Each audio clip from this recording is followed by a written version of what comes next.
Hello friends, welcome to my channel. Today we will start chapter 11. हम लोग question number 8 से start करेंगे. उससे पहले मैं आप लोग को बोलना चाहती हूँ कि अभी तक आपने मेरे चैनल को सब्सक्राइब नहीं किया है तो आप लोग प्लीज सब्सक्राइब कर लो. हिंदी मीडियम इंग्लिश मीडियम के लिए बहुत ही अच्छा मौका है, क्योंकि अभी तक मैं सिर्फ बंगाली मीडियम का ही बना हुआ है. तो आप लोग सब्सक्राइब कर लोगे तो आप लोग के लिए अच्छा होगा. So please subscribe my channel because मैं आप लोगों के लिए बहुत मेहनत कर रही हूँ. Okay, let's start with question number 8.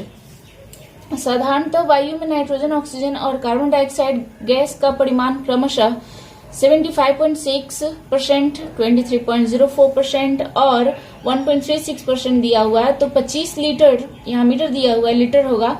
25 litre वायु में कौन सा गैस कितना है ये हिसाब करके देखना है. ठीक है, लेट्स स्टार्ट.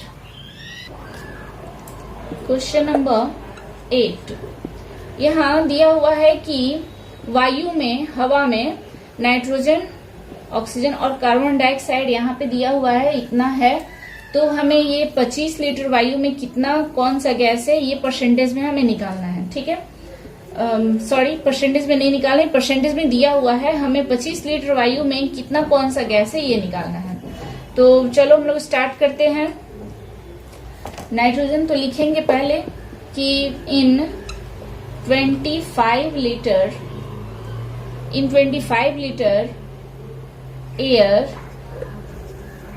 नाइट्रोजन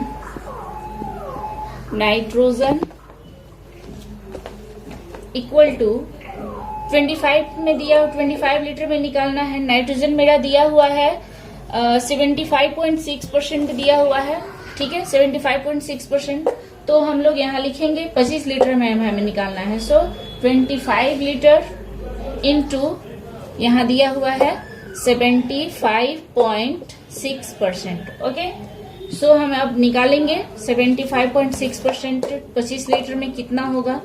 25 इंटू 75.6% का मतलब होता है 100. सो यहाँ 100 लिख लेंगे और ये पॉइंट हटाएंगे तो इंटू 10 हो जाएगा. ठीक है, क्योंकि यहाँ एक अंक दिया हुआ है, 1 डिजिट है.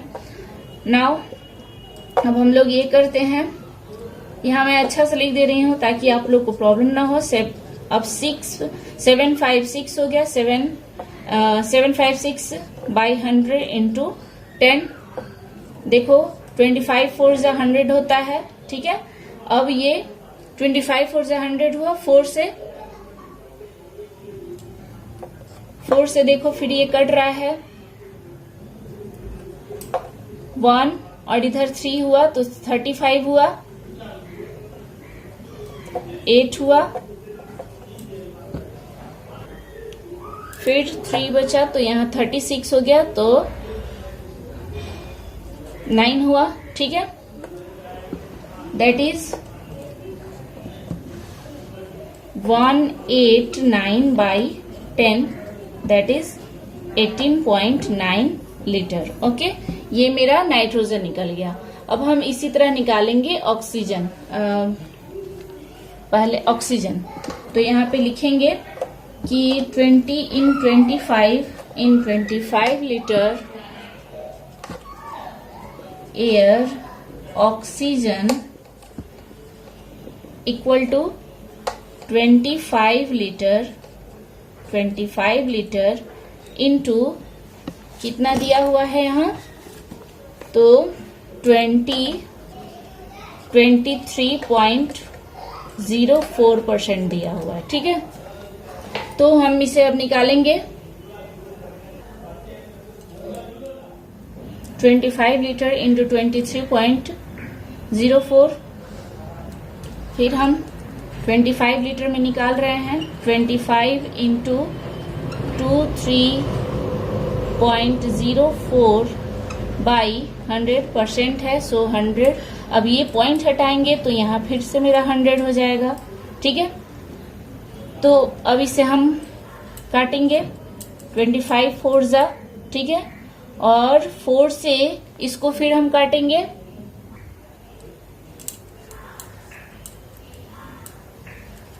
4 5 और यहाँ फिर मेरा 3 बचा तो 30 हुआ। 8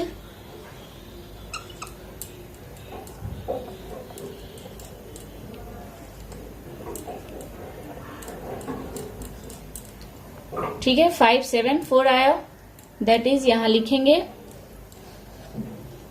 5 7 4/100।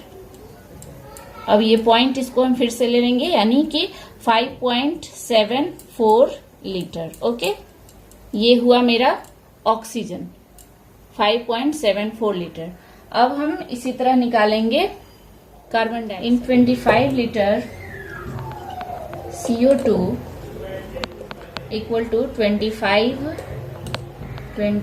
Litre into 1.36%। ठीक है, तो 25 इंटू 1.36/100% है, सो 100 यहाँ इंटू लिखेंगे, यहाँ ये पॉइंट हटाएंगे तो यहाँ 100 हो जाएगा, 2 डिजिट है। ठीक है, तो 25 4 जा 100, फिर 4 से इसको काटेंगे, 4 3 जा 12 एंड 4 4 जा 16, that means 34/100।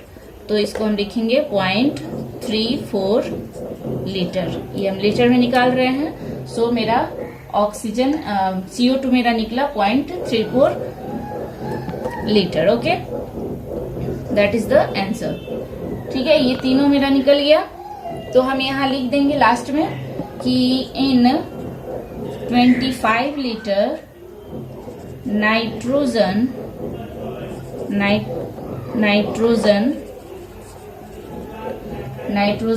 Equal to 18.9 litre. Okay, oxygen equal to 5.6 litre and CO2 that means carbon dioxide equal to 0.34 litre. Answer. ठीक है, now question number 9। Question number 9 में दिया हुआ है, त्रिशा ने मिलन दादा की पुस्तक की दुकान से एक पुस्तक खरीदा है। पुस्तक के ऊपर लिखे गए मूल्य पर क्रमशः एक के बाद एक 10% और 5% का छूट दिया गया है, डिस्काउंट मिला है त्रिशा को। ठीक है, और पुस्तक का मूल्य यहाँ पे दे दिया है 200। तो कितना में मिलन दादा ने उन्हें त्रिशा को कितना पैसा लगा है खरीदने में, ये निकालना है। ठीक है, कितना मिलन दादा ने त्रिशा को कितने रुपए में दिया है। तो हम आप लोग देखो यहाँ पे जो मूल्य दिया हुआ है 200, इसी पे मेरा डिस्काउंट मिलेगा। पहले 10% का डिस्काउंट और जो मेरा निकलेगा फिर उस पे मेरा 5% का डिस्काउंट होगा। तो इस तरह से हमें निकालना होगा। तो चलो हम निकालते हैं। लिखेंगे पहले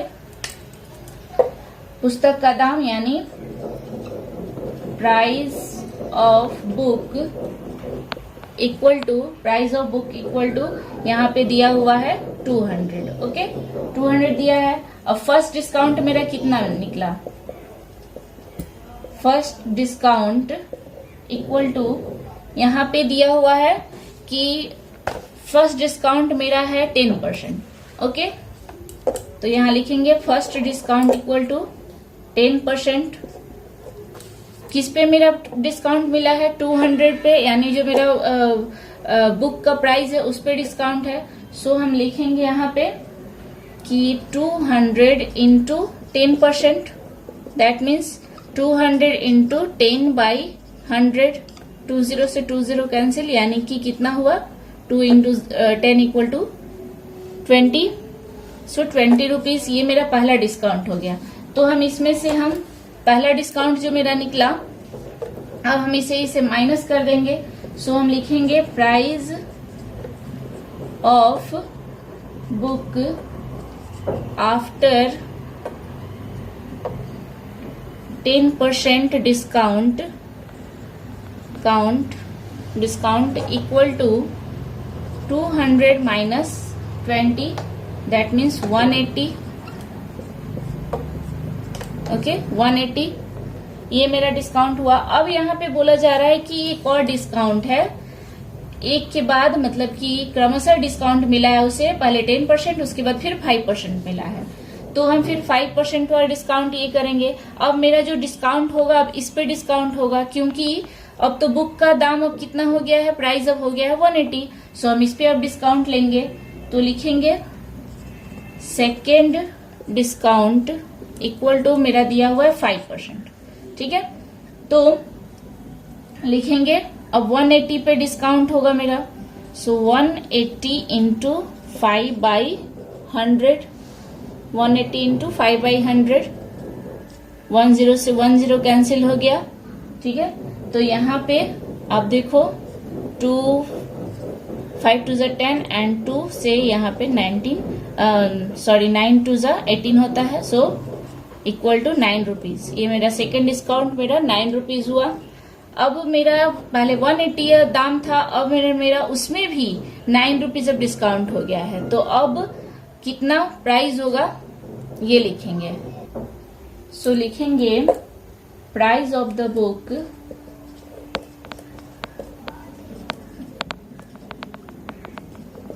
giving second discount equal to 180 हो गया था फर्स्ट डिस्काउंट में, अब सेकेंड डिस्काउंट मेरा 9 रुपीज का हुआ। ओके, तो अब मेरा कितना हो गया 171 rupees. That is the answer. अब मतलब त्रिशा को मिलन दादा ने कितना रुपीज में दिया ये हम लिख लेंगे कि त्रिशा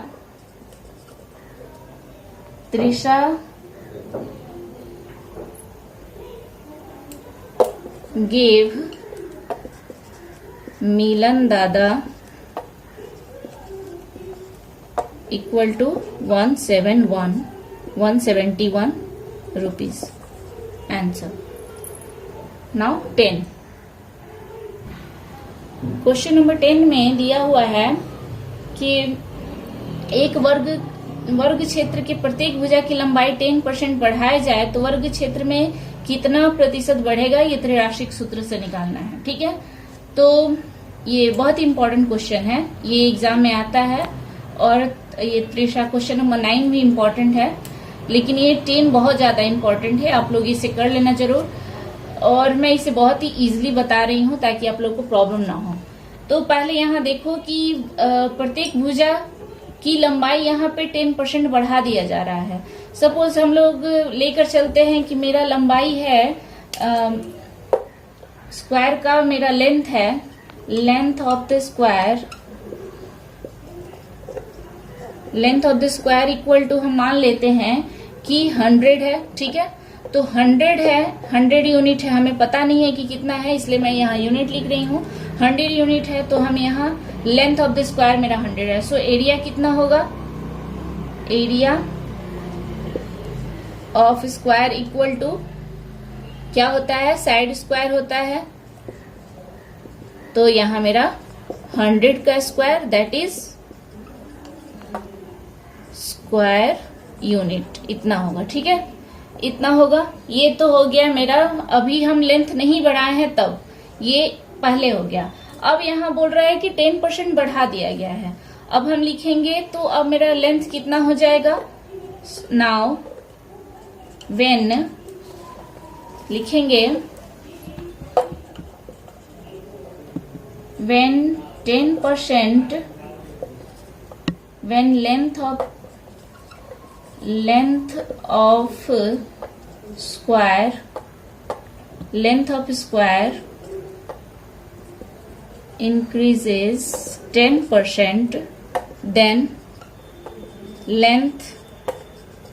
लेंथ इक्वल टू कितना होगा, अब 100 मेरा है पहले से, अब 10% हम बढ़ा दे रहे हैं। ठीक है, तो अब कितना हो जाएगा 110। ओके, ये इतना यूनिट होगा। तो अब मेरा कितना हो जाएगा, अब इसका लेंथ, ये लेंथ अब हो गया, यानी पहले जो मेरा स्क्वायर इस टाइप का था, अब हो सके तो इसका स्क्वायर ऐसा, ये स्क्वायर का साइज इस टाइप का हो गया है, क्योंकि 10% मेरा बढ़ गया है। तो लेंथ अब 10 मैंने बढ़ाया, तो अब इसका एरिया कितना होगा, so area of the square equal to 110 का होल स्क्वायर, साइड स्क्वायर होता है, सो 12100 इतना स्क्वायर यूनिट, ये स्क्वायर यूनिट 12100 इतना स्क्वायर यूनिट। ये अब मेरा लेंथ हो गया, अब ये इतना एरिया हो गया 10% यदि हम बढ़ाए हैं तब। तो अब क्वेश्चन में बोला जा रहा है कि इसको त्रिराशिक सूत्र से कितना वर्ग क्षेत्र में कितना परसेंटेज बढ़ा है, ये तो परसेंटेज में नहीं निकला, तो अब ये कितना परसेंट बढ़ा है ये हमें निकालना है त्रिराशिक सूत्र से। तो चलो हम निकालते हैं त्रिराशिक सूत्र से।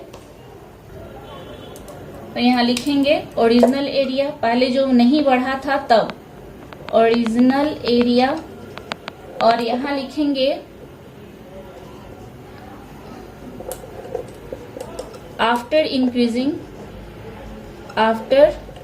Increase area. तो पहले मेरा ओरिजिनल एरिया है, यहाँ पे मैंने निकाला था 10,000, और इंक्रीज के बाद मेरा कितना हो गया था 121, दैट इज ये इतना यूनिट हो गया था। ठीक है, ये यूनिट में मैं लिख रही हूँ क्योंकि यहाँ नहीं दिया हुआ है। अब 100 में मेरा कितना होगा ये हम निकालेंगे। ठीक है, ओरिजिनल एरिया 10,000 और इंक्रीमेंट के बाद इतना एरिया हुआ 12,100, तो 100 में कितना होगा। ठीक है, 100 में क्यों ले रही हूँ क्योंकि ये परसेंटेज है, इसलिए हमें 100 में लेना पड़ेगा, परसेंटेज हम लोग निकाल रहे हैं। सो देखो आप लोग कि यहाँ 10,000 है तो इतना हुआ, और तब 100 में कितना होगा, कम ही होगा, यानी कि ये जो मेरा डायरेक्टली प्रोपोर्शनल जा रहा है, तो लिखेंगे they are directly proportional, they are directly proportional. So 12100 by x equal to x इसे मान लेंगे तो 10,000 by 100। So क्रॉस मल्टीप्लाई अब करेंगे हम लोग, 10,000 x equal to 121,000 into 100। So x equal to 12,100 into 100 by ये वाला। ठीक है, अब देखो 20, ये 0 इधर कैंसिल, ये 20 से 20 कैंसिल, कितना बचा मेरा 121, x इक्वल टू 121 आया। ये मेरा इंक्रीजिंग एरिया आया है। ठीक है, तो ये तो मैंने 100 पे निकाला था इसलिए मेरा 121 आया। तो हमने पिछले मैंने इसका भी इसी तरह से मैंने बताया था कि ये त्रिराशिक सूत्र से यदि हम निकालते हैं 100 पे तो इस टाइप से निकलता है। क्वेश्चन नंबर 7 भी मैंने बताया था। तो इस तरह से लिखेंगे कि ये 100 पे मैंने निकाला, यानी ओरिजिनल मेरा इंक्रीमेंट इन एरिया हुआ है 21%। ये 100 पे मैंने निकाला इसलिए 121 आया। तो हम लिखेंगे सो इंक्रीज